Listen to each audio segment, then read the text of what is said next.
Hello, good morning, good evening, good night. For some of you, we have 44 countries represented from all around the world today.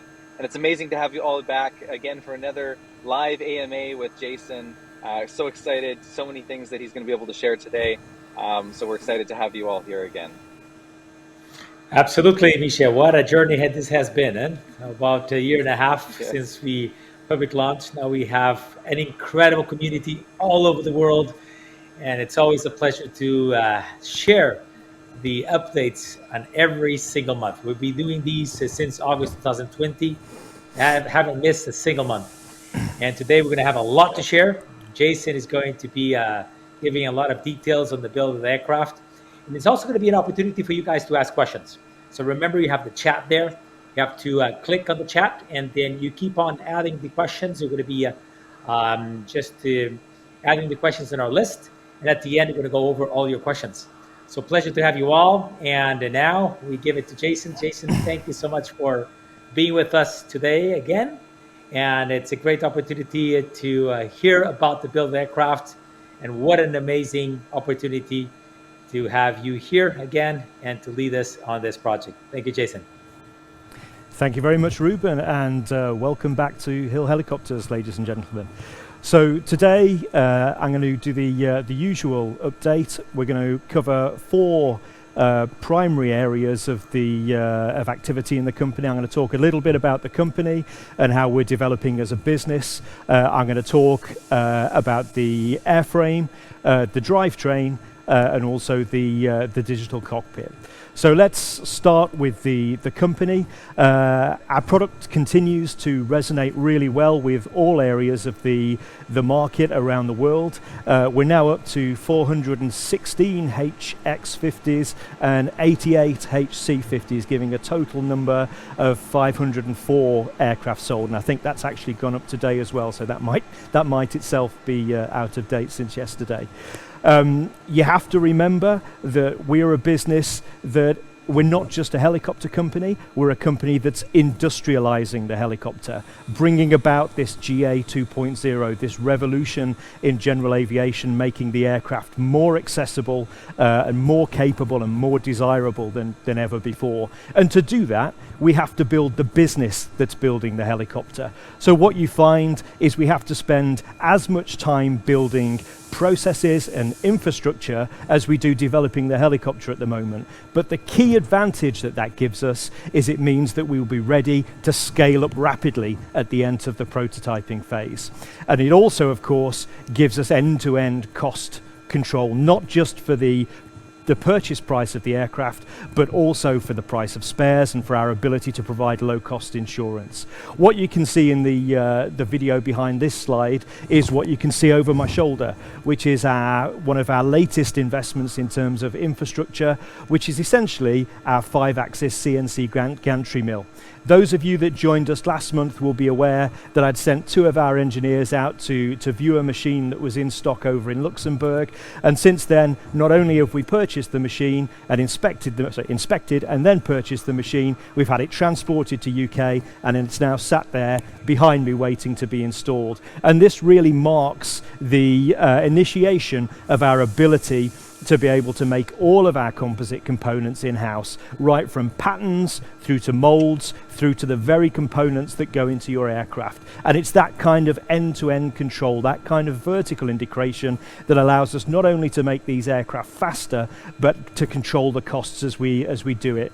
In addition to the 5-axis machine that allows us to machine the patterns from which we make the tools, we've also purchased a paste applicator, which is now ready for delivery, and our infusion system, which is the component that will actually make your airframe, will be with us by the end of this month. So essentially, we're getting very close now to being able to make the full-size fuselage right here in this building. Now, in addition to that, another area of the business that we're bringing on very quickly is our inspection processes. It's not good enough just to be able to make precision components, the gears, the bearings, the engine components. We must also be able to inspect them and to verify that we've made what we think we wanted to make and what was on the drawing. That level of quality control is absolutely essential to many areas of the aircraft, and of course is the the very baseline of being able to produce any components that are high integrity. And so as part of that, we have this month purchased a CMM machine, and we're in the process of building a temperature controlled room right behind where I'm sitting, right in front of where I'm sitting here, to take that equipment and then allow us to inspect the components that we make to ensure that we've got what we intended. The machine will be here in 2 weeks, and the temperature control room will be in place to be able to take that. So very soon, not only will we be able to make the parts, we'll be able to verify the parts.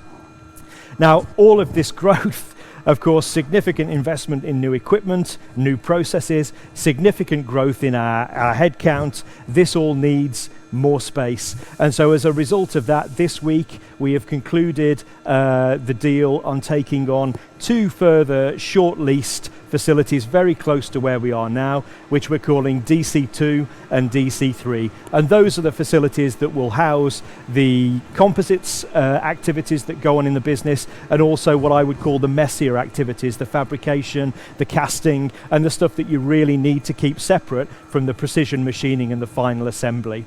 And all of this is the very essence of what we need to do to be able to deliver this aircraft to the price point that we've indicated as fast as is humanly possible.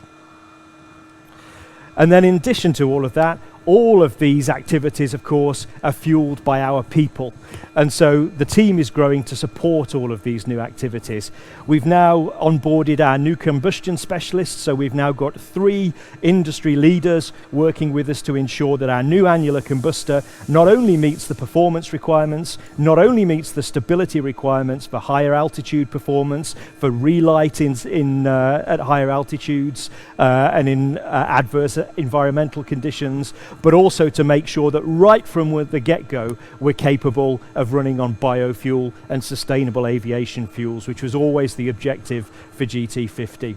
So those guys are now in place. They're busy working on the annular combustor. In addition to that, we've just launched a program with 2 additional rotor specialists that are helping us finalize some of the details with our orbital bearings, with our new rotor design, and with the aeroelastic and structural optimization of the main rotor. And then on top of that, we've also now recruited a new machinist that's extremely experienced in blade and vane activities and manufacturing.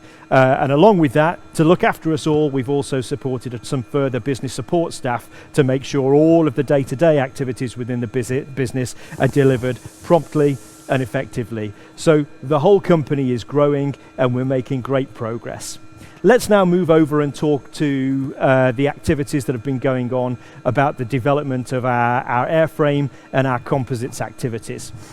So you'll remember a little while ago we built our first 3rd scale fuselage model, which was essentially there purely to validate the infusion process. Those of you that have watched a few of these sessions will be aware that one of the things that differentiates our composite manufacturing process from that used elsewhere in the industry is that it's an infusion-based process. So essentially we lay dry fabric up into the mold and then infuse resin separately, and that allows us to make composite parts of the highest quality much faster, with much less infrastructure and with much lower tooling costs. Now, in order to prove out that process, we built our 3rd scale model demonstrator. That not only showed that we could use these processes to deliver aerospace grade composite components, but it also validated the concept that we could build this fuselage in a single piece and deliver the kind of simplicity and quality that's required for an aerostructure. Now, in doing that, we had fiber placement issues to resolve. We had to be able to stick this dry fabric to the walls of the mold. We had infusion methodologies to develop to make sure that we could distribute the resin to this closed mold simply and efficiently. And then we got a big issue of how we implemented the lightning strike protection mesh that's necessary with carbon fiber structures. And finally, we had to make sure with this complex molding, we could still deliver the sharp edges and the refined detail that are necessary to give the cosmetic quality that's required for a Class A surfaced aircraft. And I'm pleased to report that as of this week, we have essentially finished the manufacturing of the 2nd composite third scale demonstrator, working with our partners Composite Integration down in Saltash. So as of today, we are essentially ready from a process point of view to build the full-scale airframe. We now have a reliable way of placing the fibers in the molds and securing them in the correct orientation. We have a reliable infusion strategy. We've validated through material and coupon testing the material properties, and we've now got a way of getting the lightning strike mesh into the mold in the areas required. And you can see us here. In this particular example you see on the slide, we've actually laid it all over the fuselage just as a process demonstration. And then most importantly of all, we've got the molding to a level of quality that the finish is as it was required for a premium aircraft. So very, very pleased with how that's come along. So with all of the process technology developed, what do we do next? Well, the very next step, as I talked about last week, is to iron out how you make the patterns, how you make the tools, and then get that design frozen so that we can get on and build that stuff. So as part of that activity, the guys have been very focused this week on freezing the A surface of the composite fuselage. So we're about a week or two away from being in a position to freeze that well enough that we're then able to start making patterns to kick this process off. Now what that means is we need to freeze the mechanical system interfaces. We need to design the patterns and the tools for the individual patterns that we need to make and the individual tools that we need to make to bring this whole aircraft together, and then we make it. So what does this mean? In terms of the A-surface maturation, in terms of being able to freeze the design and say, that's it, we can live with that, let's move forward and start making a prototype. A lot of the tiny little details that you probably don't think about very much start to become really important. So it's things that are very important to the finished product, but we all take for granted in the likes of our cars and our other vehicles. Things like the door recesses. If you want to create a beautifully aerodynamic exterior with flush-fitting doors and flush-fitting windows, all of those details have to have the appropriate recesses. To get the appropriate recesses, you have to have designed your windows, you have to have designed your bonding and sealing interfaces, you have to have designed your removal processes, you have to have finished your door geometry and sealing, you have to have done all your hinges. And so all of these sorts of things have been receiving an awful lot of attention over the course of the last month. We had hoped originally to slip the windscreen of the aircraft straight over the nose in one piece, and we've been doing an awful lot of development to try and validate whether or not that was going to be possible or practical. And we've ended up essentially deciding that the most appropriate and practical way of doing it is to break that windscreen into 4 pieces, which gives us a much simpler manufacturing process, and that then has allowed us to go on and, working with partners like 3M, start to develop the detail of the joint design, the detail of the bonding interface, and all of the process parameters we need to be able to deliver that. I'll talk to you a little bit later about the work that we've been doing to actually manufacture these transparencies and these glazing panels.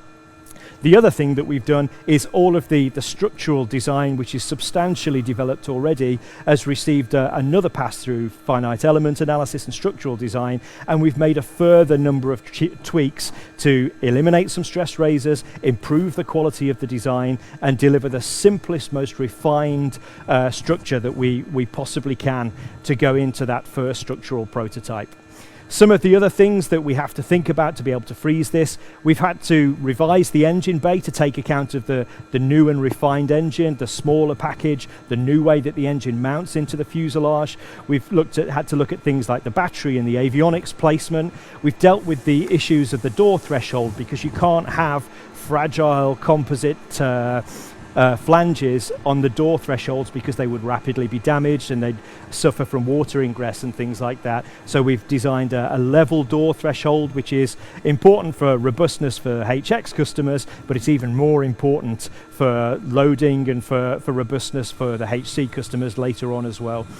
And then finally, as a result of the crash testing that we were doing last week, we've also created an even greater stroke for the the crash-worthy seats, to give us the ability to broaden the weight of passengers that we can afford the full level of protection for during the certification grade impact tests that we have to do. And then finally, we need to freeze all of the key mechanical interfaces. So the landing gear, the main rotor gearbox, the engine, and the tail boom. And the guys have been furiously finalizing those details so that we're in a position to freeze it and then go ahead and start making patterns. One of the other areas that I've talked extensively about on these updates and on the updates on the app to the customers is the careful consideration that we've been giving to our doors. It's very nice having a very flush and very beautiful exterior to the aircraft, but that causes all sorts of practical problems for us that need a lot of careful consideration. The problem with curvature in both directions is that to get the door to open without biting into the fuselage, you actually have to lift the door away from the surface. And what that means is we need quite complex hinge geometry. And then the complex hinge geometry makes it difficult to seal the doors. And so all of those things have required an awful lot of attention to get those to a point where we're satisfied that we can deliver a proper flush finish with a simple locking mechanism, with an effective sealing mechanism, and without having to resort to complex, expensive or heavy hinge geometry. And that work is nicely coming to a conclusion now. We've managed to very nicely tweak the geometry of the A pillar and the B pillar. We've pushed the recesses for the doors further into the airframe. We've had to create a little crease for the rear door to open into so that it doesn't interfere with the front door as it opens. And then we've had to develop a modified seal path that's a little bit deeper into the airframe than it was originally. And then one of the pieces of work that's going on at the moment is we're essentially optimizing the stiffness of the doors so that we take full advantage of these stiff carbon structures to enable us just to have a single position locking mechanism without the traditional multi-point locks that are required for traditional flexible aerostructures. And all of these things are herring towards the point that will allow us to freeze that fuselage and start making these tools on the new 5-axis gantry machine that's sitting right behind me. One of the other areas that's received a lot of attention over the last month or so has been some of the exterior lighting, the navigation lights, the landing lights, the beacon, and some of the signature lighting that we've been developed. I've been asked on a number of occasions to start to show you what the nose piece cluster that sits behind the glass will look like, that integrates the landing lights, the taxi lights, and also the 3D form of the hill badge. It's not quite there yet, but it's getting closer. It's looking pretty good, and the modern LED lighting gives us an amazing degree of flexibility for the landing lights required for night flying. And one of the areas that's been a major focus for us over the last couple of weeks in particular has been our development of the processes and the process parameters necessary for the manufacture of our glazing panels. Now, we have elected to fulfill the Part 29 impact resistance criteria with both HX and HC50, because if you've got an aircraft that's as fast as ours, then you've really got to ensure that bird strike doesn't end in disaster. And so the glazing that we're developing is actually quite sophisticated. It has to meet the latest transport category impact resistance criteria. We need to apply the tints, the filters, and the coatings necessary to protect against IR, UV, and also take account of the lack of abrasion resistance of untreated polycarbonate.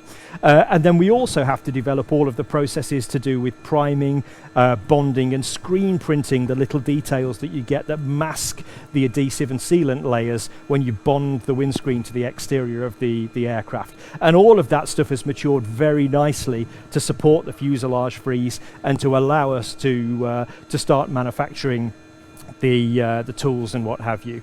And so what we've been doing in-house, and it's really a perfect example of our vertical integration strategy, is to develop these process parameters. We've essentially made a tool in-house to make a demonstration windshield for the third scale model. And this windshield allows us to characterize all of the processing parameters that are needed, optimize the tooling design that's necessary, and then demonstrate what is the best way to produce these things in-house for production. And so with all of that done, we started that less than a month ago, and we've already completed it. Let's go and have a look at the equipment that we built and the windshields that we've made for the third scale model in just 2 to 3 weeks.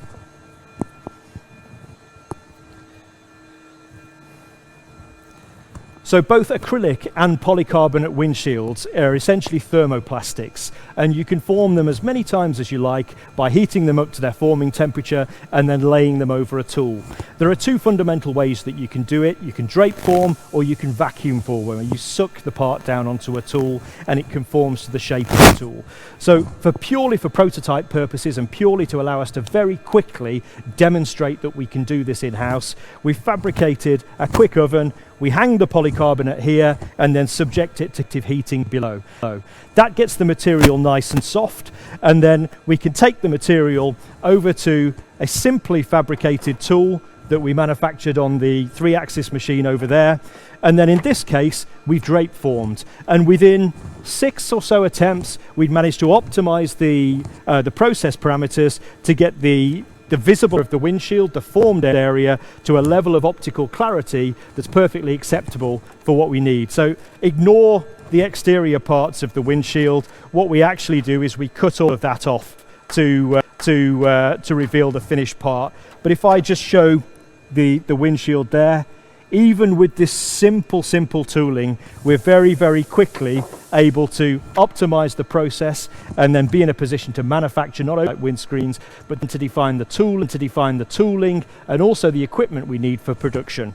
And then the other thing is this doesn't just apply to the windshields, it also applies to the cladding panels that we use on the interior of the aircraft to clad around the aircraft structure and carry the trim materials that form that automotive quality interior that we use to form the interior of the HX50 cabin.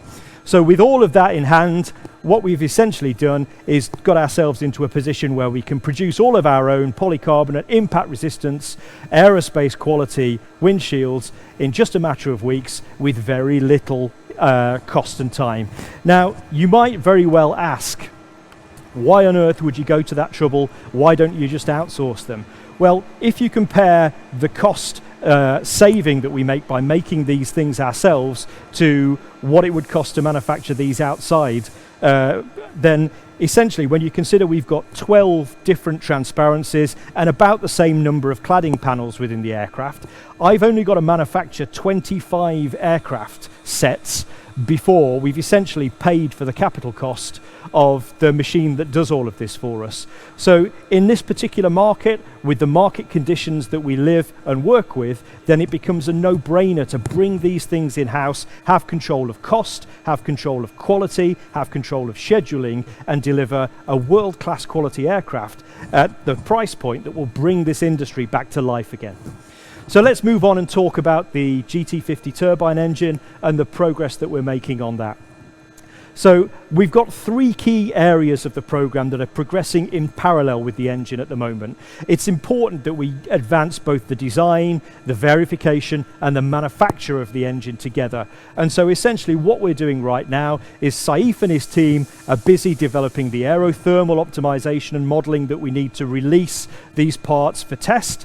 At the same time as doing all of that, Carl, Mark, and the other manufacturing guys are busy proving that we can make these components on our equipment, optimizing the processes, and then essentially getting ready for the final geometry to be dropped onto them to build the engine for test. And then in parallel with all of that, the design team are now finalizing all of the peripheral systems, the fuel piping, the external secondary air system piping, the pumps and valves and control systems that are necessary to drive the core of the engine. So if we talk first about the detailed aerothermal analysis that's going on at the moment, there's a huge difference between the kind of engineering design and analysis that you do to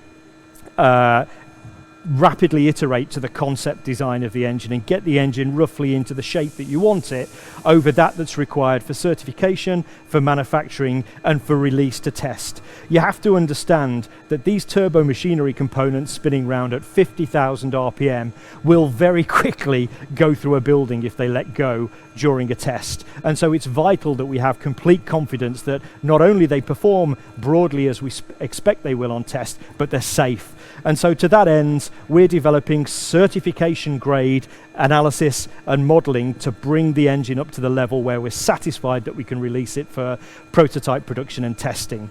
The performance model essentially gives us the first part of that information. It sets the boundary conditions for the secondary air system and the detailed finite element analysis we need for the structural design of the engine.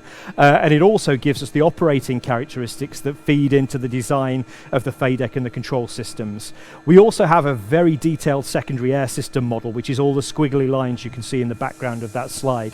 And essentially that is the model that allows us to very carefully balance the flow of compressor bleed air throughout all of the little cavities in the engine to keep the oil cool, to keep the bearings cool, and to keep the structural core, the hard working part of the engine, down at temperatures where the materials can withstand the huge stresses that they see in operation. And then with all of that information at hand, we then essentially complete the last pass through the detailed stress and life analysis that allows us to officially release these components to test on the test bench. And all of these things are already reaping benefits. So while the guys are busy proving out that we can produce these things, the design team are improving the performance of the engine and improving the optimization of the engine. In the secondary air system, for example, we're able to go through all of the failure scenarios of blocked holes, blocked tubes, failed oil passages, and to evaluate and assess what all of those things would do to the engine before we test anything for real. So great progress on that front. When we look at the manufacturing readiness part of the program, then there are a number of areas that are marching towards completion. So Rich is very close now to releasing the MGU rotor. So that's one of the first official parts of the test engine that is being released because that has to go out to NEMA to have the magnets attached for our motor generator unit to the front of it.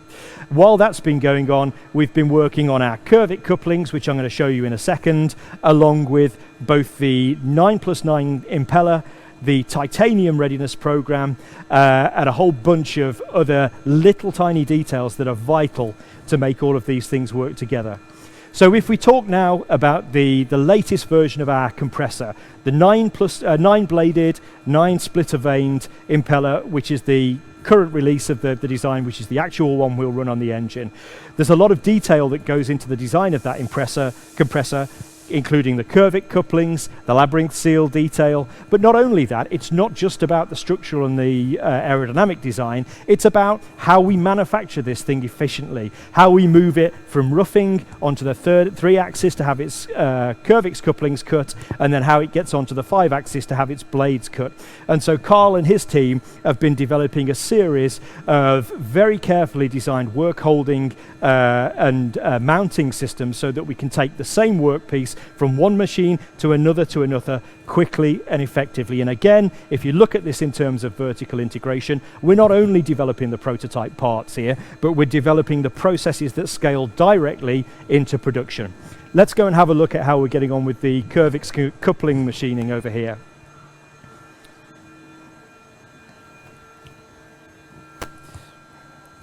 So what you can see here is the back of a partially machined compressor. Now this compressor needs to receive its drive torque from the turbine section of the engine, and for that we use a curvix coupling.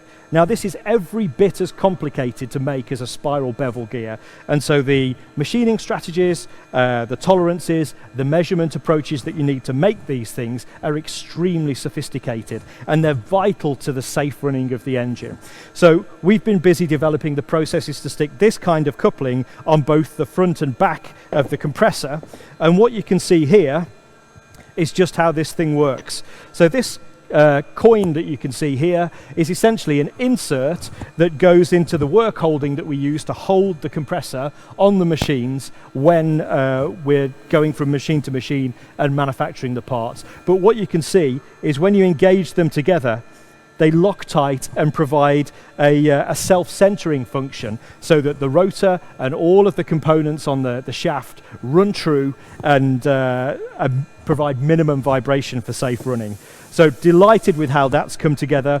And essentially what we're in the process of doing now is taking a new version of the impeller, the 9+9, with the Curvix coupling on the front, the Curvix coupling on the back, and finishing the labyrinth seal detail there. And that's exactly what's going on this machine here, where the Curvix coupling is there waiting to be machined at the top, and we're just roughing out the last of the details on the impeller to be able to produce the very first example of the 9+9 impeller, which will then be done in titanium, and that will then be ready for aerodynamic tests. So very pleased with how that's coming on. Then, moving on.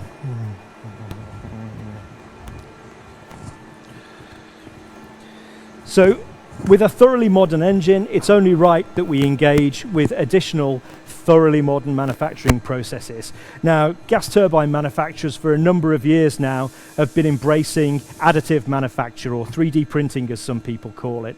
And we're starting to look at this process for a number of the bits that traditionally have been horrible parts to cast. Things like the cooled, hollow nozzle guide vanes, the complex annular second stage nozzle guide vanes with integrated shrouds, and the complicated bearing housings and castings that go into a turbine engine.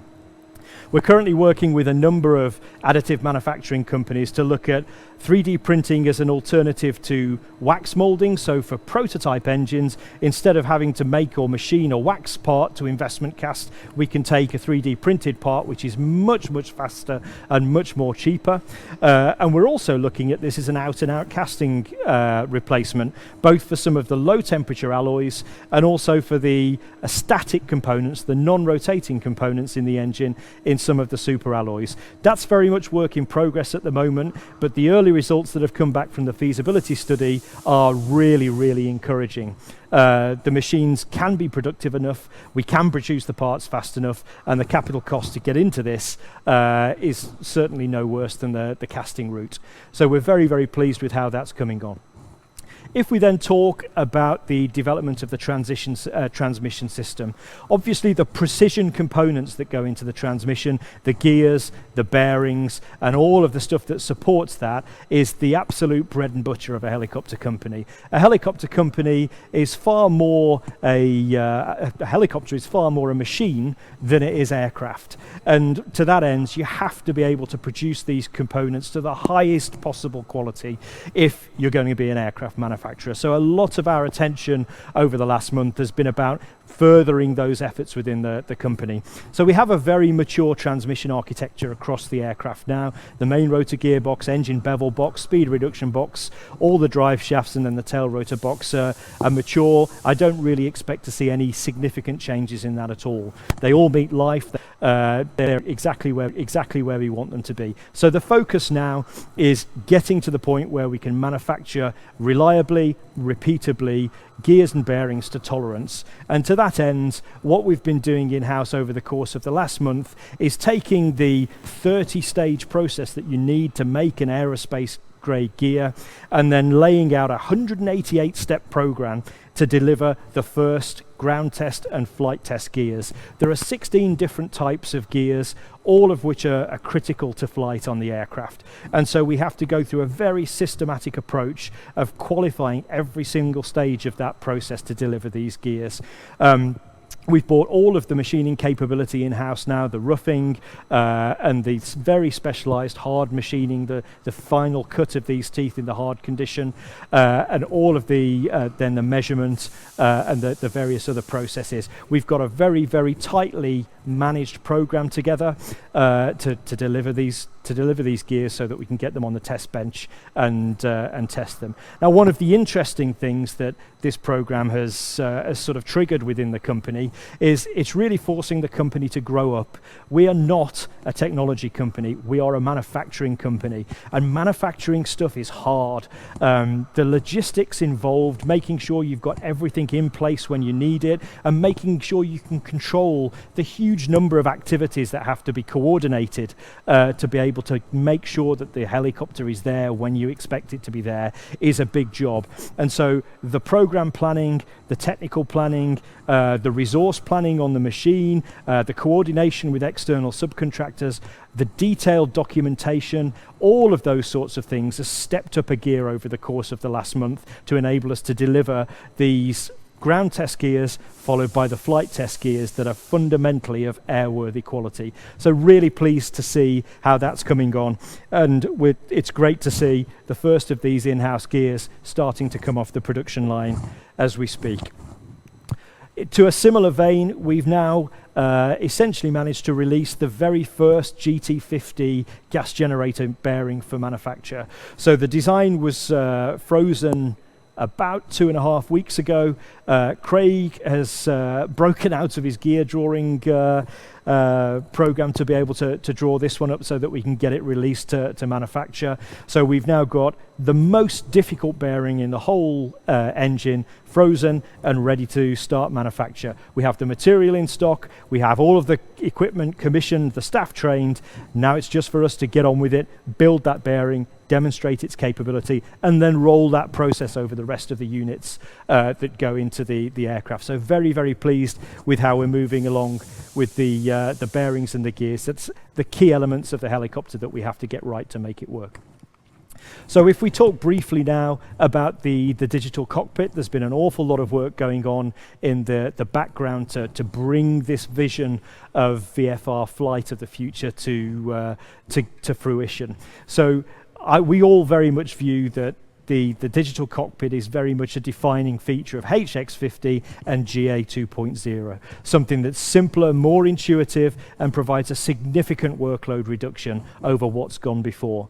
All of the areas of the DigiCockpit are progressing very nicely. So a lot of the peripheral equipment, the equipment that the sensors and the various instruments that feed information into the central brain of the system have now matured. We have suppliers for all of those in place, and we're about to place the first orders on those suppliers to get a benchtop demonstrator of the full system together.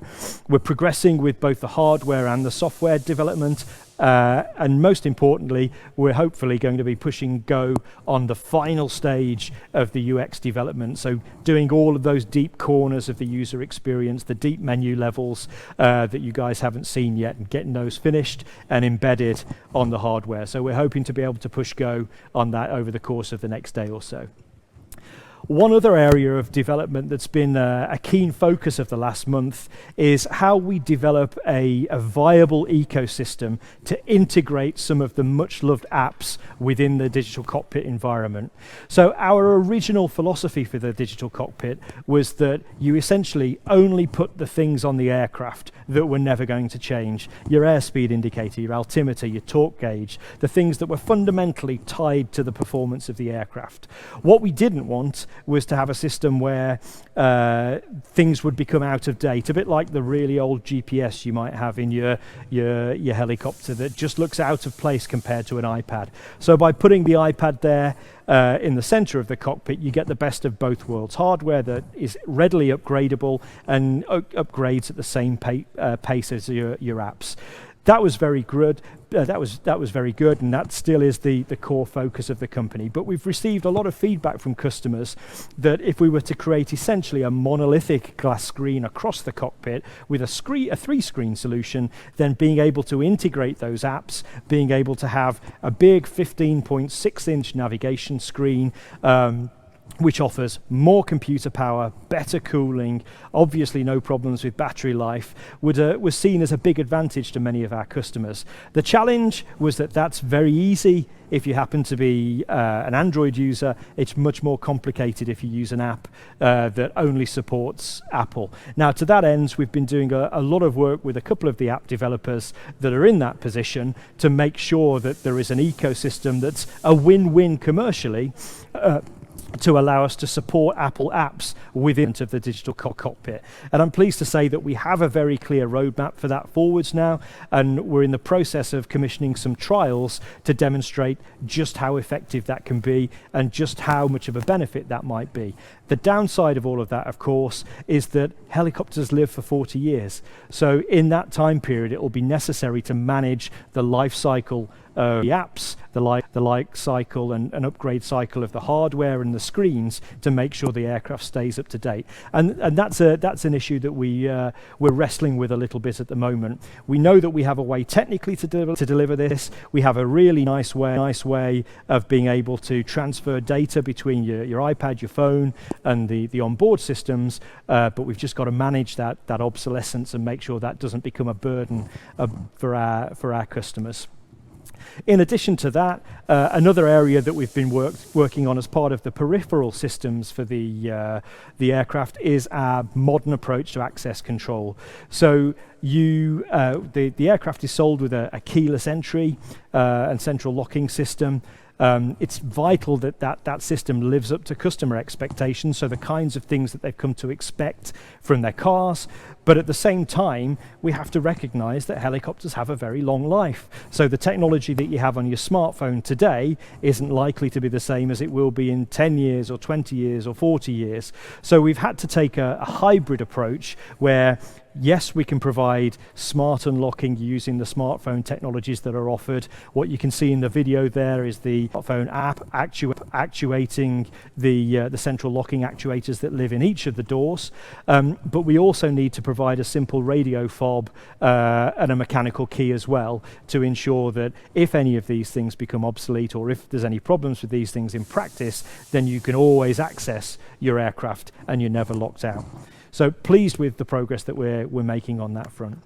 And then finally, another area that you're well aware of is that it's very key to the aerodynamic cleanliness and the general look and quality of the aircraft that the antennas that are required for your avionics and your communication systems are actually buried in the end plates of the horizontal stabilizer of the aircraft. So Martin's been very busy characterizing the performance of various ways that we can embed high performance antennas within each of the end plates, and he's been sort of qualifying that and categorizing that, measuring that, and we've now got to a point where we have a really neat solution, actually a series of solutions where we can embed very, very simple antenna designs within the end plates of the horizontal stabilizer and at least match the performance that you would expect from off-the-shelf antennas. We're about to do a back-to-back trial with the current market leader to make sure that we get exactly the levels of performance that we're expecting,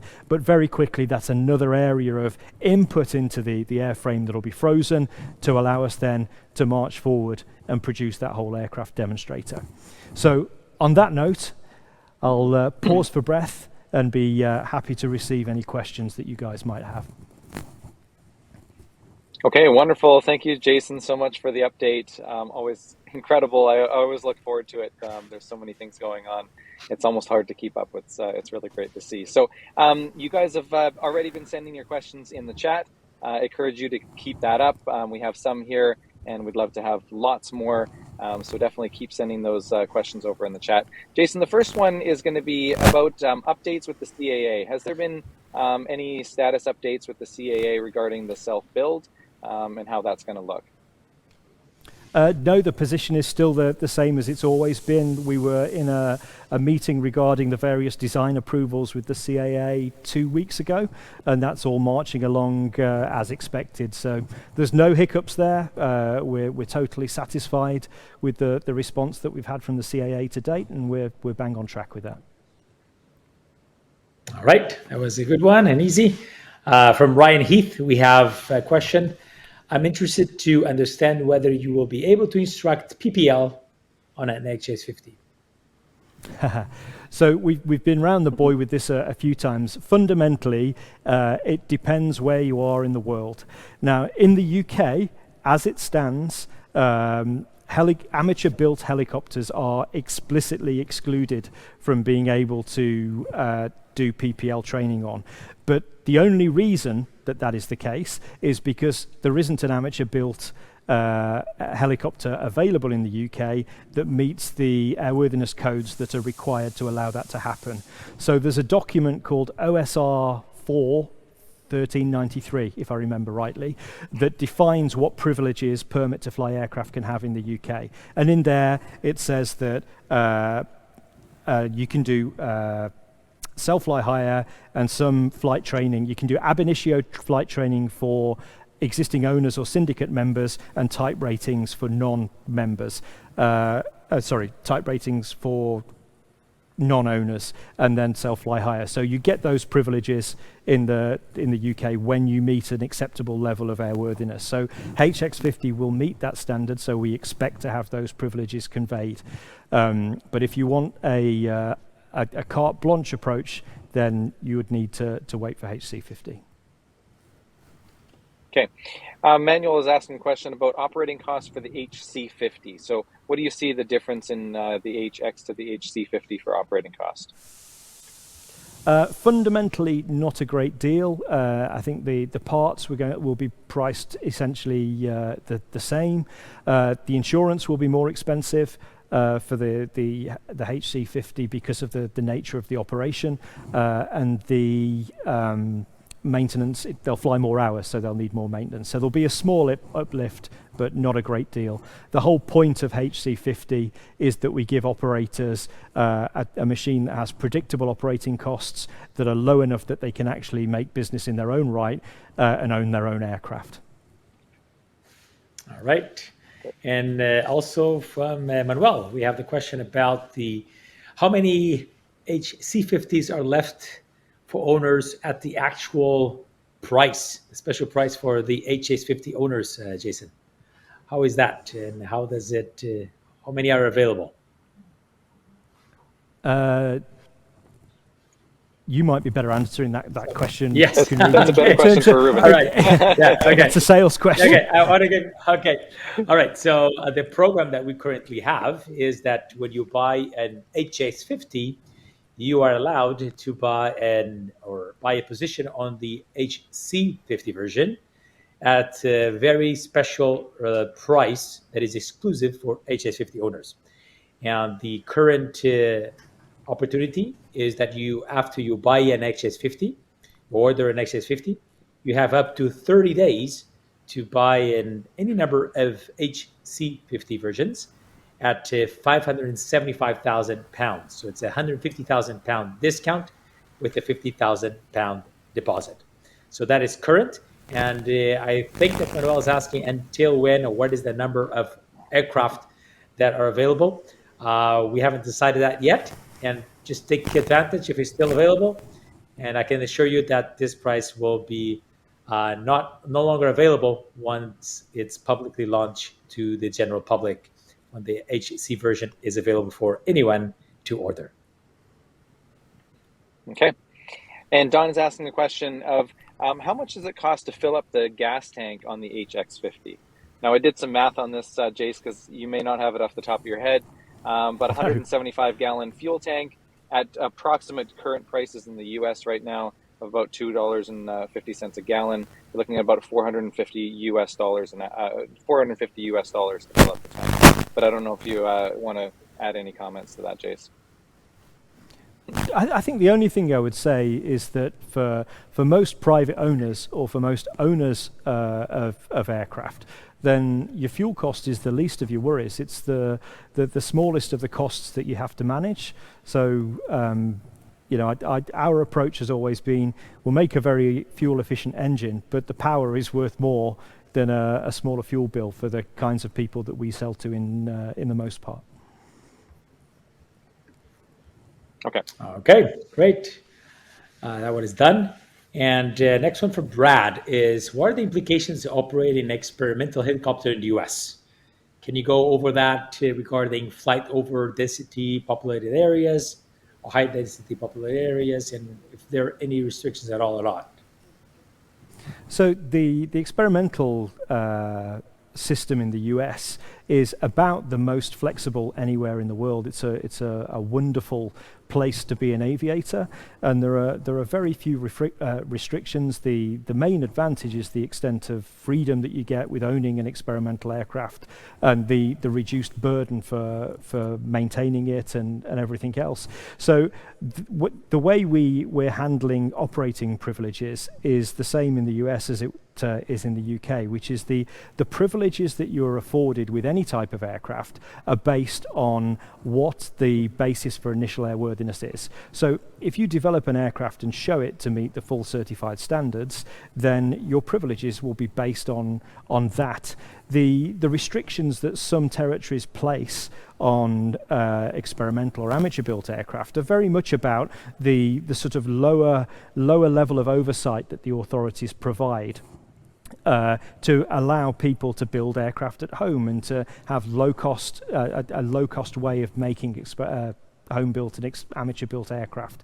If you're building an aircraft to the certified standards in an approved factory with a certified organization, then essentially the aircraft will carry those privileges. The only big proviso is the fact that we've got 51% involvement from the owners means that you can't use it commercially. So that's an absolute.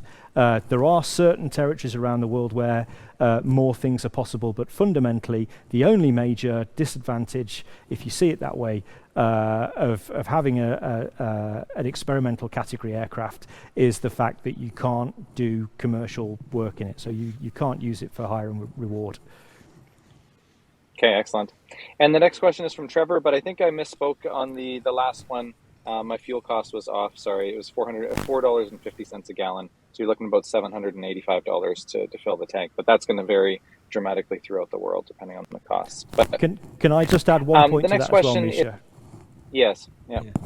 Just remember that you've got a 5-hour fuel tank. So the tank has been sized for 5 hours at maximum continuous power. Now, you'd need to take 3/5 of that if you wanted to compare like for like with most helicopters, or even half of that for some helicopters. Yes. So don't think that the thing is costing you a fortune to fill the tank. We've just given you a very big fuel tank. That's right. That's a good point to make. Yeah.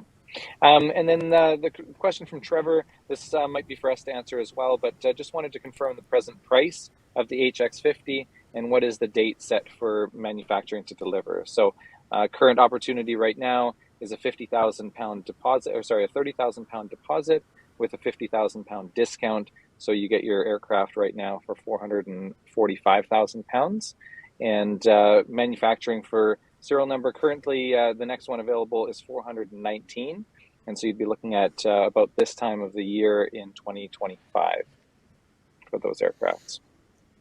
Obviously, the sooner you order, the sooner you'll be receiving delivery of your aircraft. So that is the rule. Okay, the next one is from Carl. Go ahead, Jason. I was just going to say demand is strong. So yeah, people need to move fast if they want one. That is right. And continues. Well, from Carl, we have how much wind will the doors withstand when open? Will there be a max speed with doors off? There will be a max speed with doors off. We haven't set that yet. It may be around the 100 knot mark. Leave that with us. It's something to prove off in flight tests. Structurally, there isn't a problem, but it's likely to impact your handling qualities. So, yeah, expect something around 100 knots. What about the part of the wind that will handle on the doors? How much wind will it handle on doors open? So when the aircraft is sitting on the ground, doors open. Oh, I think we've got that set at around 45 knots at the moment. All right. Okay. Yeah. It's a better question when the aircraft's doing testing, I think. So, yeah. Excellent. And is there a cold weather package for the aircraft? In what sense? We've got some customers from cold parts of the world that are interested in sort of preheaters for the cabin, preheaters for the engine and the battery bay and things like that. There's nothing developed as yet, but we will respond to customer needs. Okay, sounds good. But yeah, Great. the question was from Keith, and that was all there was for the question. So yeah. Cool. All right. Now, also just a reminder, if you want to ask a question, it's on the chat. You have to click the chat button, and then you can write your question. We'll receive it here, and we'll present it to Jason. Now, the next question is from Craig, which is, what is really the difference between the Rolls-Royce 300 and the G50? Talk about a little bit some differences there, Jason.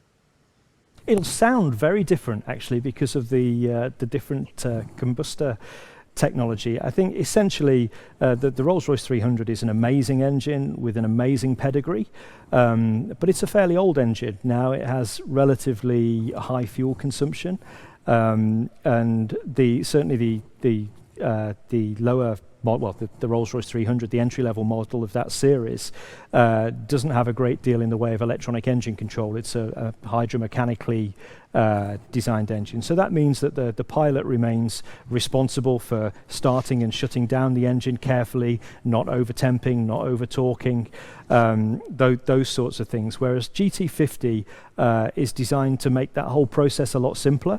So fundamentally, it's designed to be a one-button press start, a one-button press stop. It has a dual channel FADEC system, so we've got very, very tight speed governing and lots of limit protection in the engine to give the pilot the greatest extent possible of protection from damaging the engine during normal use. So it's really an engine that takes full advantage of what we can do today to protect the engine from misuse and make the pilot's job as easy as possible. In terms of the manufacturing processes, I suspect our materials are slightly different because the engine's developed in sort of 2020 rather than back in the late 50s, 60s, and 70s.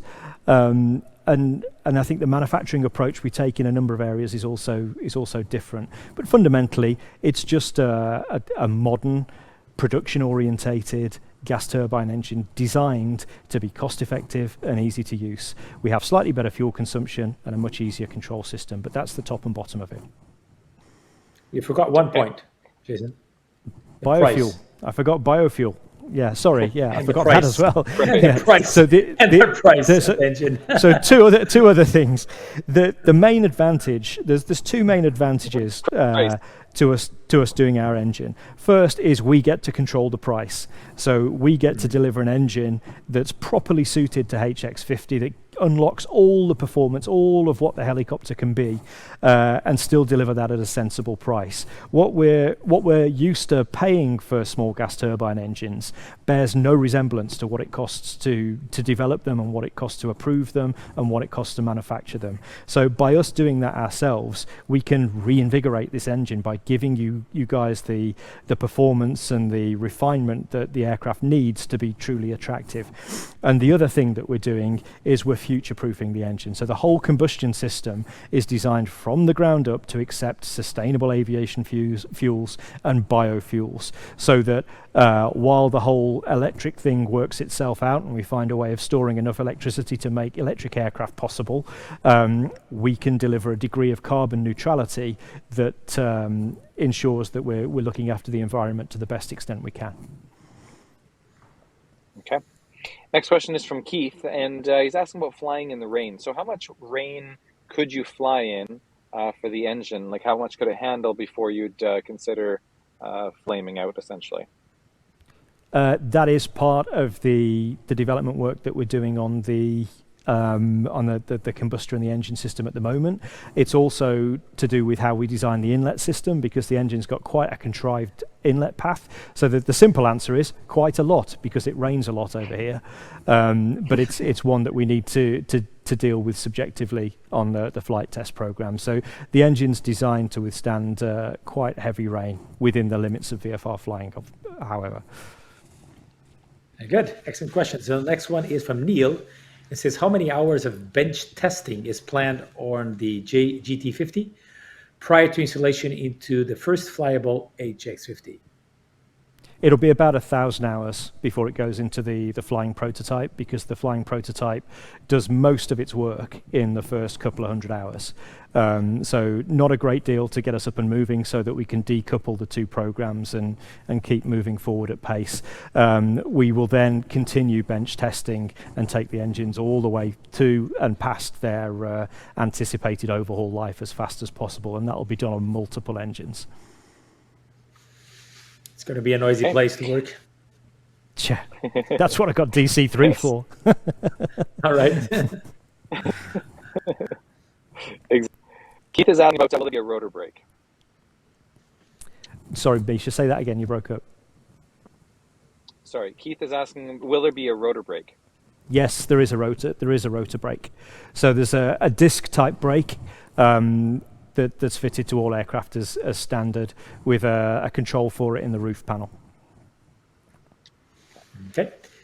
Ryan just wants to expand a little bit on the prior question about the instructing for the HX50. He says, expanding on my early question about the instructing on PPL, what are the type rating training requirements for existing PPL pilots? Is he UK based? In the UK system, it would just be a straight 5-hour type rating. Okay, got it. Next Good. one. The next question is actually not so much a question, just a comment. It says, don't forget to cool the iPad. I think that's integral in the whole system. So No, the whole point of putting the iPad in the center of the cockpit was that we could get air conditioning to it. So it's easy to reach, it's easy to see, and we can get air conditioning to it. So it's powered and cooled. But talking to some of the app developers at length as we have now, there's a lot of things that they could do if they could push the iPad a bit further, or if they could use some more of the onboard computer power. So being able to do that differently holds all sorts of advantages if you can live with the obsolescence. Mm-hmm. From Keith, we have, will there be over-the-air update integration? Yes. That's it? Yes? Yes, there will. The extent to which is subject to detailed development at the moment. There's certain systems that are non-flight critical. It's no problem. Certain things we have to lock down and would have to be done at sort of annual. Okay. The next one from John is not a question, it's just a comment. It says, looks like you guys have a good handle on all of it then. My confidence is elevated with seeing your presentation today. Aligned as a manufacturer of precision engineering systems, and the HX50 promises to be. Nice progress update. Carry on indeed. So the next question that's coming in, you have noted the minimum cruise speed of 140 knots. What is the maximum cruise speed? What's the question? What is the question? What is VNE, or is the question? Yeah, let's how go fast with do I what think is VNE. No, it's what max cruise speed. I think it's the question is max cruise speed. So you can answer whatever you want. But it's what is the max cruise speed? That is the question. Well, we tried to show a degree of restraint around here and sort of under promise and over deliver. So the reason we've stated 140 knots is because we know we're going to hit that. We expect to substantially exceed it. But what I don't want to do is overpromise and then disappoint. So we expect you will have a substantial uplift on the 140 knots, but 140 knots is what you can be sure of. Yeah, I just want to make sure that people are aware here and of the question and the context of this question. I think it's very important. The question was, you have noted the minimum cruise speed of 140 knots. That is not exactly correct. The cruise speed is not minimum. It is cruise speed. Okay, so the cruise speed of the aircraft is 140 knots. What Jason is mentioning is if you have a pleasant surprise, that will be the cherry on the cake. But the cruise speed of the aircraft is 140 knots. Is that correct, Jason? Do you state this way? Yeah. All right. So cruise speed at maximum continuous power is robustly 140 knots, and we expect to deliver 140 knots at slightly lower power than that, which infers you can go a bit faster. So let's wait and see what the flight tests show. Okay. From Thomas, we have, will Hill Helicopters consider taking applicants of work experience in summer weeks? So people want to work for Hill. What is that process? Everybody wants to work for Hill at the moment. We have an agenda of doing all sorts of training and development with people. So we will accept work experience. We will accept sort of placement trainees. We'll have a big apprenticeship program, and we'll also support people through the higher education system, PhD sponsors and things like that, but not until my factory's up and running, because at the moment all of the specialists that I employ are running around with their hair on fire trying to get this helicopter developed, built and tested.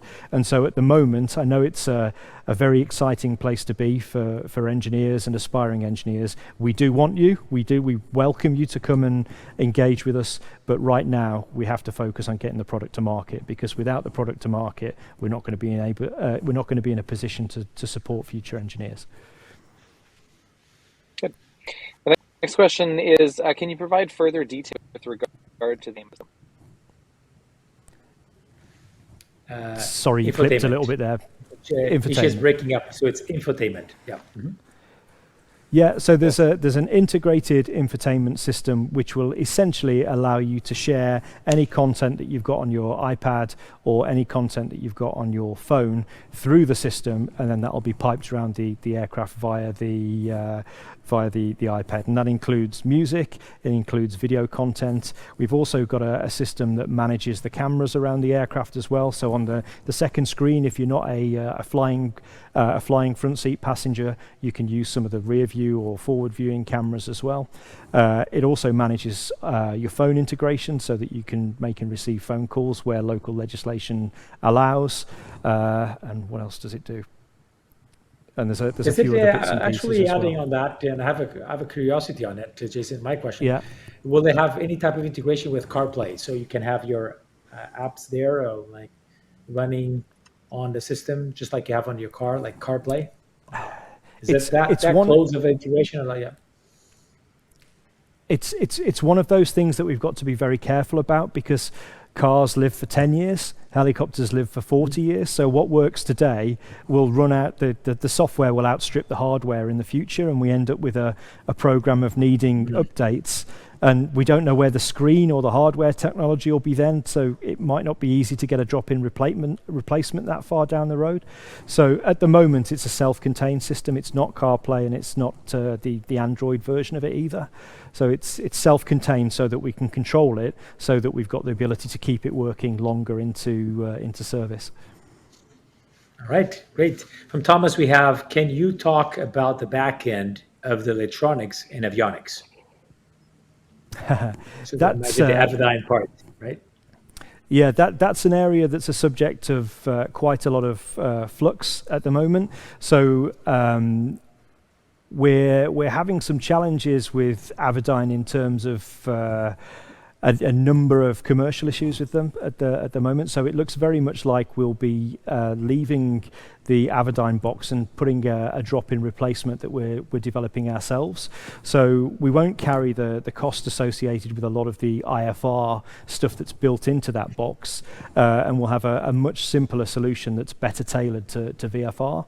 And that's a system that we're likely to be developing here ourselves. But let me speak to that one in a little bit more detail over the coming months, because that's literally hot off the press at the moment. Okay. Right. Phil's asking the question, the GT50 will be such a state-of-the-art turbine engine. Why not have a standalone company that can produce the GT50 for sale to the world? At the moment, there's no interest in selling the GT50 to other companies. GT50 is a key enabling technology that sets Hill Helicopters apart, and there are lots of other things that we can do with that engine too, in terms of other aircraft, bigger aircraft, potentially fixed-wing aircraft, hybridize it. There's a lot of things that we can do, and I think having an engine that can deliver that price point is a key commercial jewel. So I'm not inclined at the moment just to let anybody have it.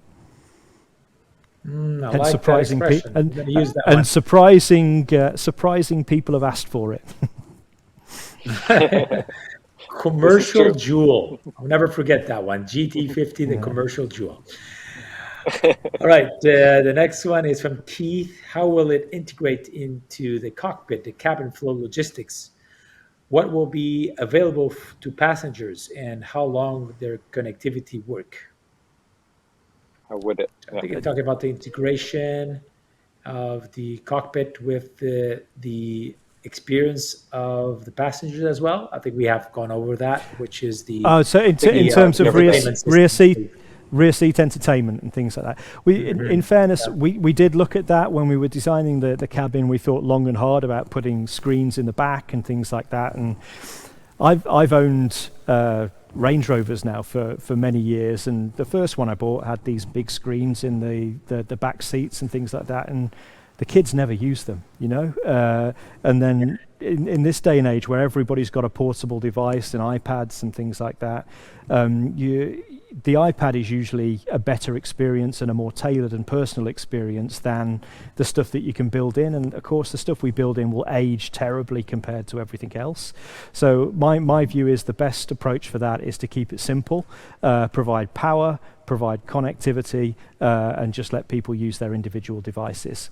So there'll be flexible power sockets, so power supplied to the back with a little replaceable module. So as we go from USB-C to USB whatever, and all the different formats that come in the future, you've got a source of power. All we need to replace is a little adapter so that we can keep the thing current. Okay, Gunther is asking, do we get any bank guarantees for payment? No. Yeah, I think there's a misunderstanding. No. You want to go over that, or we want to go over the pre-order programs? Yeah, the HX50 and HC50 are aircraft that will bring around a revolution in general aviation. People that are comfortable with the balance of risk versus reward are invited to join us now. There's no pressure. We've got lots of orders, and we're quite happy to welcome you whenever that balance of risk and reward suits you. Whenever you've seen enough progress, it might be the bold customers that were customer number one. It might be people that want to see an engine running, an aircraft flying, the certification complete, the first 100 built. Everybody has a different threshold, and everybody's welcome, So at the moment, the terms are quite simple. If you want to be part of this community that we've developed globally to bring about this change to the industry, to develop the helicopter that we've all always wanted, then the terms are such. It's a non-refundable deposit.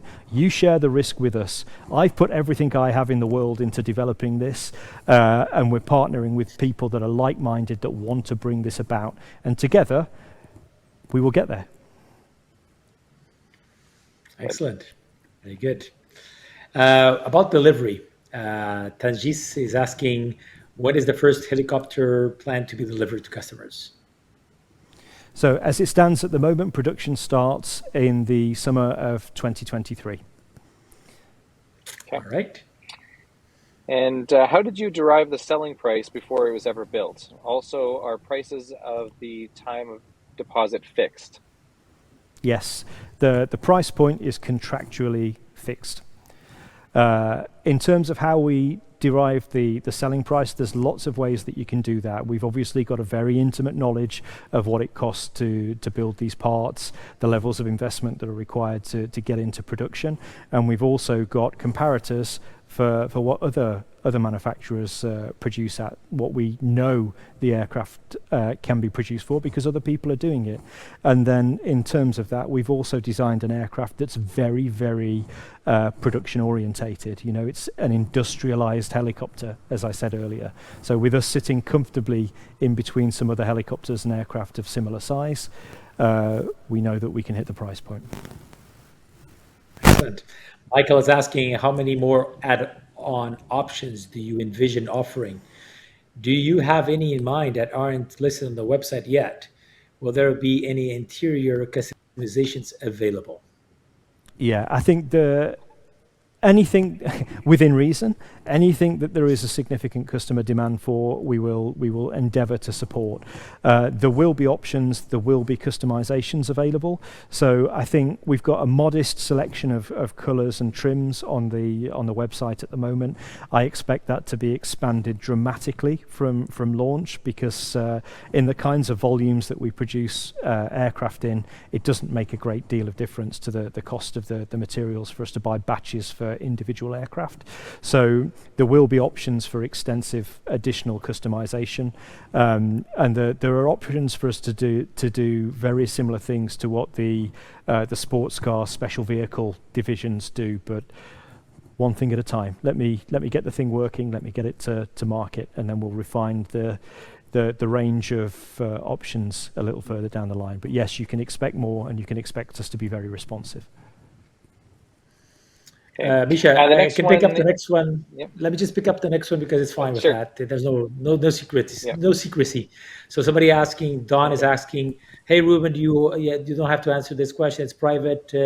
I've always wondered, how much fuel have you spent on the world trip? This is a very quick one.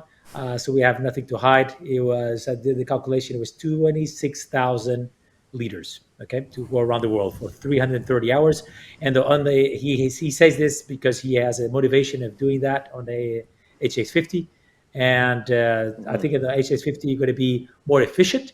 And that's the context of the question. You're going to be probably spending less fuel because it's going to be faster. We were at 100 knots. It's going to be cruising faster. So that's going to be less fuel consumption going around the world. The physics doesn't generally work like that. If you go faster, you'll spend more. That's right. But in this case, it will probably balance out at 100 knots, right? That's going to happen. Yeah. If you fly slower, count down. Okay. Count down 26,000. You can't have your cake and eat it. Yeah. Yes.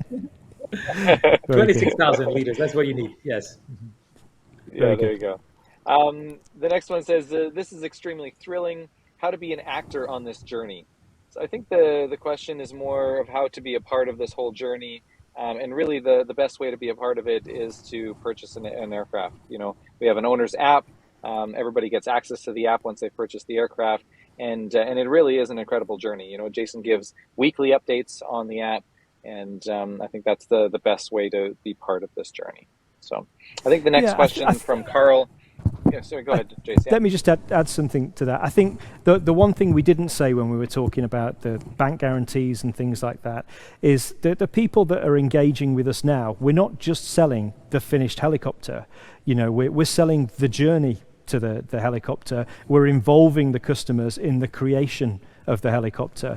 When I talked a moment ago about the 2 screens versus 3 screens and the app, that was really a product of interaction with the customers. So if HX50 isn't quite the helicopter that you've always dreamt of, if you're part of the program, then you can influence what we do, and you also have access to this amazing network of like-minded people around the world.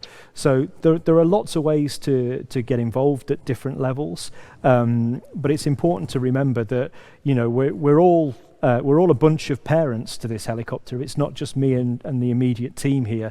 The customer community that we've created are the people that have enabled all of this to happen. Okay, so Trevor has more of a sales question. We can address this one quickly. So he says, I want to confirm the present price and the price and the schedule for manufacturing delivery. So right now we have a current program that you can order your aircraft with a £30,000 deposit, which locks in the price of your aircraft at £445,000, which represents a £50,000 discount. Now we have launched these opportunities in batches, and the discount has been being reduced.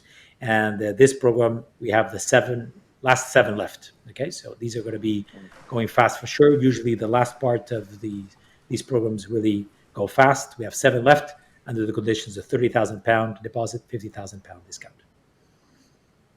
Now the next one is from Tony, and has HIL adopted laser surface treatment technology for enhancing bonding processes in the build?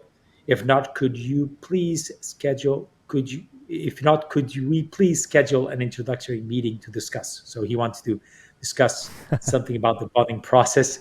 You can answer this one, and also in general, the request that you have frequently for integration of third-party technologies. Yeah, so no, we're not using that at the moment. We're using a very, very stable bank of technologies and approaches so that we minimize the amount of technical risk going into all areas of the aircraft. When people look at HX50, they often look at it and think, oh, it's like a spaceship, it's space age, it must all be new. There's nothing new here. This is an exercise in amazing industrialization. The technologies that we've used are all proven. They're relatively old, so that we know that we're going to get what we think we're going to get when we put it into service. We can't take a program as big and ambitious and bold as this and then try and ratchet up the level of technology development, because you would never finish it. So we're always happy to learn. We had a similar request about, a similar comment a couple of weeks ago about laser hardening sent in by one of the customers as it was, and that looks incredible. But Craig's words to me at the time were, that looks incredible. We'd need a year just to study that, and we clearly can't do that at the moment. So all of that stuff will come. I'm happy to hook you up with the relevant people so you can make sure we're at least aware of it, but I wouldn't expect it to make it onto HX50 Mark 1 because we just need the path of least resistance, path of highest confidence to make sure that we deliver. Okay. First laser we need is laser focus, right? That's the first laser we need. Yeah. No mission creep. The next question is from Herlu. Would parts be widely available around the world in emergency situations, like, for example, in South Africa? Yes. So one of the best parts. So in many respects, vertical integration is quite a headache because it massively increases the amount of work you have to do. It massively increases the amount of infrastructure you need to develop and have in place to be able to get into production. But once you're there, it means that all of your spare parts are essentially available to you at the lowest price point possible. And we have complete control over when we make them and how much stock we carry. So we will carry a very significant amount of spares. As the aircraft rollout continues, we'll hold spares in each of the major territories, or our dealership network will hold spares in each of the major territories so that we can get parts to aircraft that are down as fast as possible.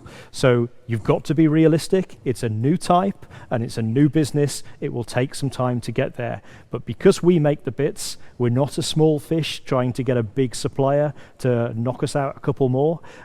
We make these things so we can make them when we need them. So that's another benefit of our approach. And yes, you will be fully supported with these aircraft in service. All right. Now, Steve, yeah, I think he has a little of a teasing or a question here. He must be joking. He says, will we be able to do Zoom calls in flight? So I think you're not going to be flying, Steve. Somebody else is going to be doing that flying. And he says not for the pilot, Mischa. Okay, it's clarified. Zoom calls. Other than taking your iPad on your lap, I don't think you're going to be integrating Zoom on the dashboard. No, again, there's lots of things that would seem nice to have, but you've got to remember a lot of these technologies evolve so quickly that it will just become a nightmare from a support point of view.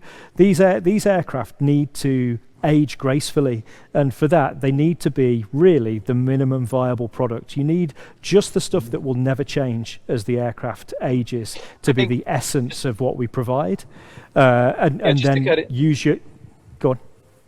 Sorry, just to cut in on you, because I don't want you to waste time on it if you don't have to. I think the seriousness of the question actually came from would we be able to have internet on the aircraft that we could actually do Zoom calls. I don't think he's talking about integration of Zoom on the aircraft itself, but have your phone or an iPad or something and actually be able to have a passenger doing a Zoom call while the aircraft is flying. So subject to the subject to the legislation in each of the territories and you being allowed to do that. Technically, there is no reason why you can't use your iPhone or any other similar tablet, computer, or whatnot in flight. It can hook up to the headset. It can hook up to the infotainment system. Right. Okay. When talking about the biofuels, which are you talking about? Are you talking about biodiesel or ethanol, or others? So it'd be a drop-in jet fuel replacement. There's a couple of avenues that we're pursuing at the moment, but it would be essentially an aviation fuel, a drop-in compatible aviation fuel that we're looking at the moment. So a kerosene alternative. Okay. All right. From Gutler, you have the question of, do you plan any IFR certification, and when? If yes, when? And when do you suppose to develop IFR? So we got asked this question a lot in the early days. I think IFR is important, but it's something for the future. IFR for helicopters is a big deal because helicopters are fundamentally unstable. They require stability augmentation, and if you need stability augmentation, you then need dual hydraulics and dual electrical systems and dual autopilots and all of the additional instrumentation. And because we don't fly very high, we're usually in the weather, not above it, so you then need de-icing if it's going to be a robust capability. So we do have an appetite for developing that, because I think using a helicopter as an urban air mobility tool would require that at some point in the future. But it's not an immediate thing. It'll be something that comes after HC50, probably 5 years after HC50 being realistic. Okay. And what is the cost to ship the aircraft to California? I can answer that sort of general if you don't that's want probably one for you. Yeah, so a 20-foot shipping container to North America, you just want to bank on somewhere around $10,000 US. That may change over the coming little time, years or so, but that would be a safe ballpark, around 10,000 US. Okay, I think we skipped one here, Mischa. Thomas, what is the drag coefficient of the aircraft? What is the drag coefficient of the aircraft? And could you consider very low? More details of the airframe and performance specs to allow for a simulator model to be used? So, want to use those specs to implement on a simulator. So, yes, but we would need to do that offline. I'm not going to say that openly. It's again another one of our commercial jewels. Yes, all right, good answer. And I can pick up the next one because I just checked how many aircraft have been sold in the UK. It was up to now it's 80 aircraft. Okay, the 418, 80 in the UK. Okay. And how does the cost of commitment now compare to that when production starts? So cost of the aircraft. What are we talking in terms of deposit or in terms of the cost of the aircraft? I mean, I think list price? Yeah, so I think probably talking about deposit. I don't know that that's finalized. I think the question is different, Mischa. I think I understood. No, okay. I think I understood the question. Yeah, I think the question is what's the price difference of buying now and after when production starts? I think it's not really the cost, but the price. I think that's the context of the question. And as Jason did review very well and comprehensive, the advantage now is that you're going to be it's the balance between the perceived risk and the compensation you have. So if you're comfortable now, obviously you're going to be getting the aircraft at a lower price. And you're also going to be experiencing that journey of this build. The third very big advantage is going to be having a relatively early serial number. We always say that for every order that we have now, probably going to have between 3 and 5 orders once the aircraft is in production. So you can imagine the pressure of demand that's going to happen then. So you're probably going to need a little bit more of a patience and waiting time if you order the aircraft when production starts. I think that right now that's the biggest benefit to join. Yes, there is a considerable discount, but also the waiting time is going to be considerably higher once production starts. Mm-hmm. And next question, Jace, is from Josh. It says, Jace mentioned the GT50 engine will be able to run on biofuel. What else has been changed or adapted on the HX50 with the environment in mind? The main thing is about noise. So we've done a lot of things around the airframe to try and get the noise down to the lowest that it can practically be with a conventional helicopter.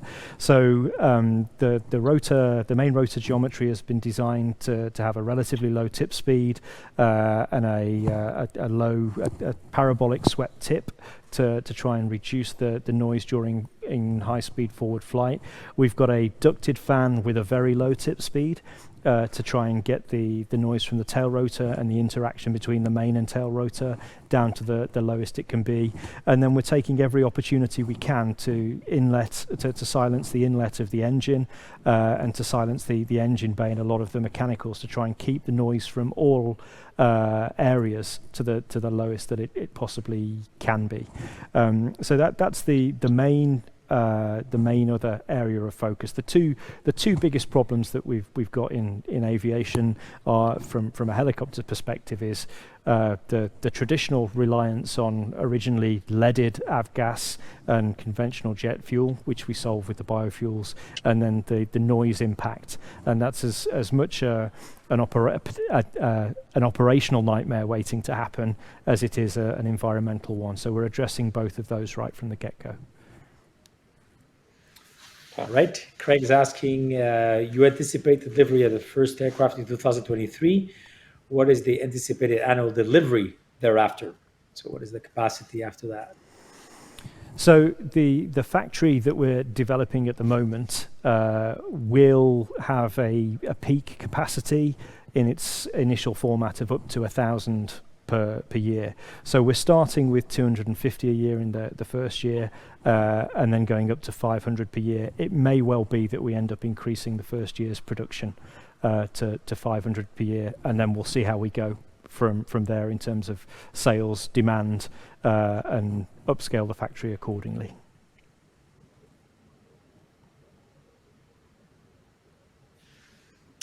I think that Mischa is frozen there. You lost the connection. Next one from Jerry is, if your spot comes up and you're not ready for your second payment, do you lose your first deposit or are you able to work with the customer? You've got the right to transfer your slot. So no, you wouldn't lose your deposit. You'd be able to resell it. So that's right. There's so much demand that you will be easily selling that position very quickly. Okay.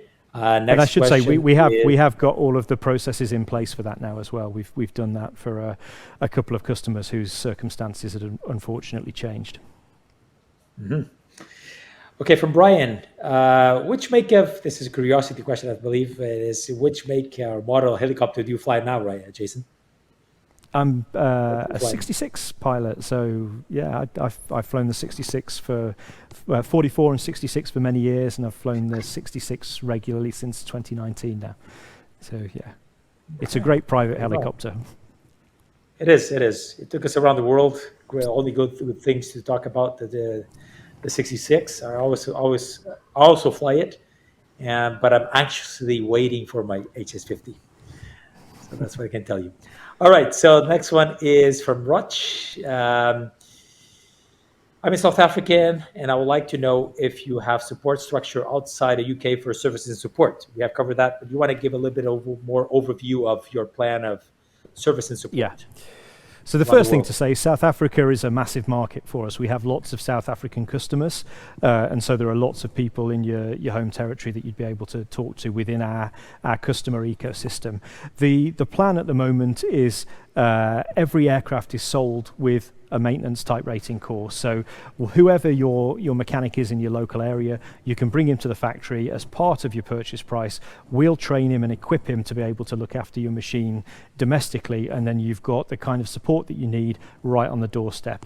That mechanic will also have access to all of our technical support back at the factory, so he gets all of our engineers right behind him to make sure your machine's properly and fully supported. As we get more aircraft into the field, then there'll be more and more distributor-based support out there. But for the time being, for initial rollout, that's how it will work. Okay, we have a lot of commercial questions today. That's great. Next one is from Keith also. After the initial deposit of the first deposit, at what benchmarks are payments due, and what is the relation to the lead up of the final purchase? You want to cover the general? I can give the details, but the thought process, how it was built, and the payment structure, why it has been built this way. Probably, yeah. So better overview. The way that we've the way that we've configured the payment structure for the aircraft is really to create a genuinely symbiotic relationship between the customer base and us as the manufacturer. And so people that are comfortable with the level of risk that they're taking at this stage in the process essentially benefit from the fact that without the need for external investment, we can keep the price of the helicopter down and share those benefits with the customer.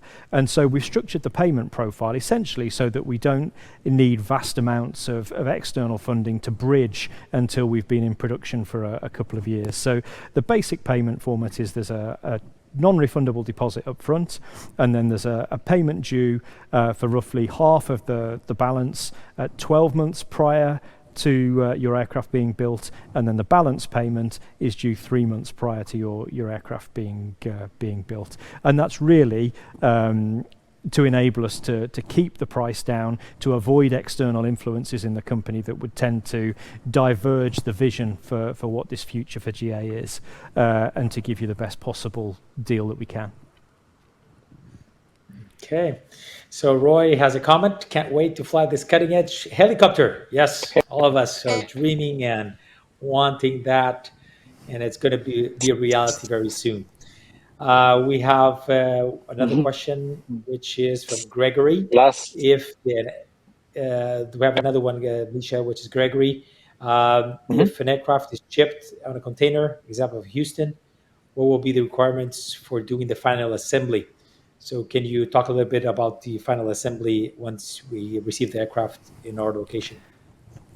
Yeah, so to get it into a 20-foot shipping container, we'll have to remove the tail boom and the gearbox, and then it will fit in. So essentially, you'd have to put the gearbox on, you'd have to put the boom back on, get the blades on, and then just do the general reassembly checks that will all be covered by the maintenance manual.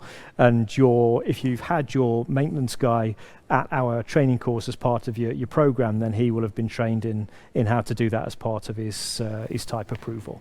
So it's very simple. The disassembly necessary to ship it is as minimal as possible. Good possible pay in Bitcoin.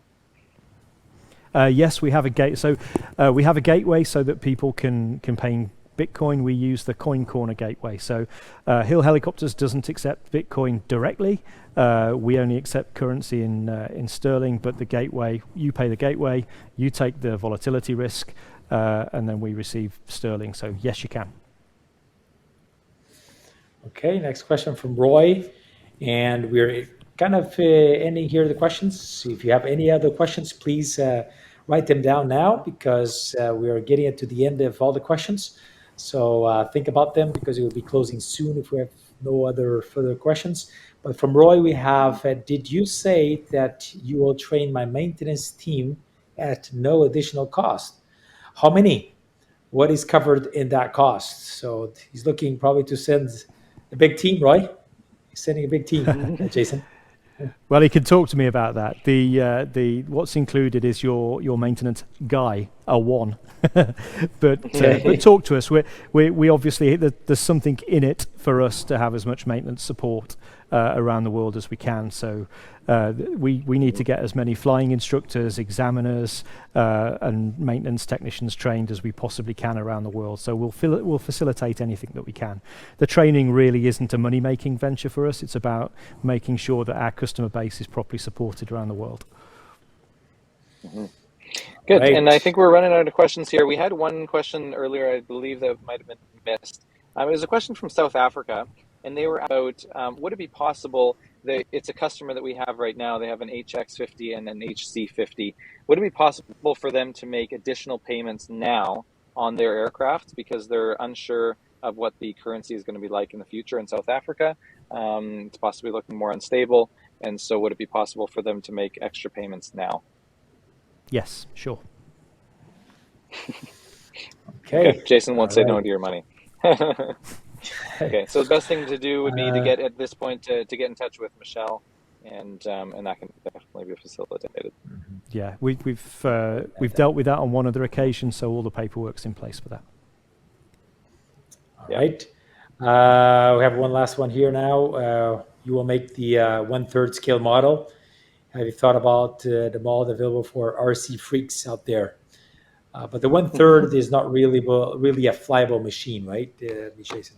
No, it's a structural process demonstrator, and it's a bit big for RC. It's I don't know if there's any RCs out there that would lift it.